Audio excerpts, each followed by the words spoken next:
Every day, we make countless decisions. From the mundane to the monumental, we believe we are the architects of our own actions, freely choosing our path. This fundamental belief in free will underpins our sense of self, our morality, and our entire societal structure. But what if this profound sense of agency is, in part, an elaborate illusion? What if the choices we consciously believe we are making have already been determined, milliseconds before we even become aware of them? Neuroscience has begun to peel back the layers of our decision-making process, revealing a startling truth.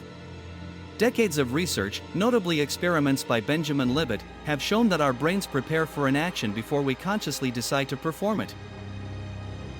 This phenomenon is observed as a readiness potential, a measurable electrical activity in the brain.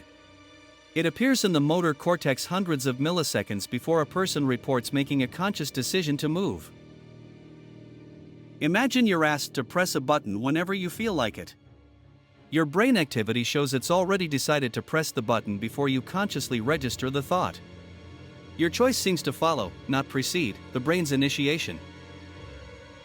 This isn't just about simple movements. More recent studies, using advanced brain imaging, suggest similar preconscious activity for more complex choices. The subconscious mind appears to be the true initiator, acting as a silent, swift conductor. These findings present a profound challenge to our intuitive understanding of free will. If our actions are initiated by unconscious brain processes, where does our conscious will fit in?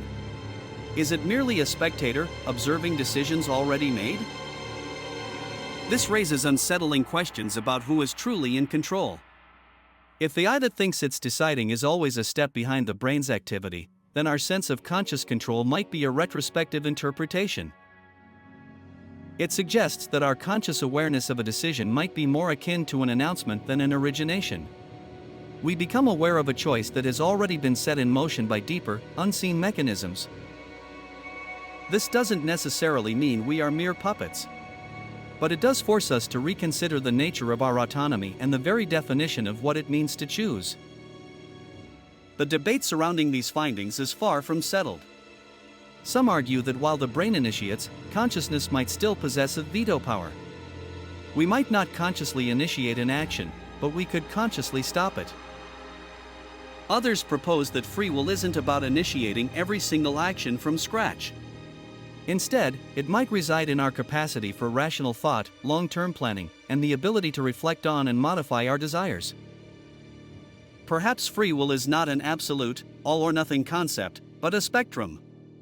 Our conscious mind might not be the sole driver, but it certainly plays a crucial role in shaping our overall trajectory and values. The complexity of the brain means that simple answers are rarely sufficient. Our understanding of consciousness and decision-making is still in its infancy, with new discoveries constantly reshaping the landscape. The implications of this scientific inquiry resonate deeply with ancient philosophical questions. If our choices are predetermined, what then of moral responsibility? Can we truly hold individuals accountable if their actions were set in motion unconsciously? This line of thought challenges the very foundations of justice, ethics, and personal identity. It forces us to confront the possibility that our sense of self, as a unified, autonomous agent, might be a sophisticated construct. The mystery of consciousness remains one of science's greatest frontiers. The more we learn about the brain, the more we realize the intricate dance between conscious awareness and unconscious processes. So, are our choices merely an illusion? Neuroscience offers compelling evidence that our conscious will might not be the sole, or even primary, instigator of our actions. The subconscious mind appears to hold a significant, often unseen, influence. This doesn't diminish the profound experience of making a choice, nor does it negate the impact of our decisions. But it does invite us to look deeper into the mechanics of our own minds.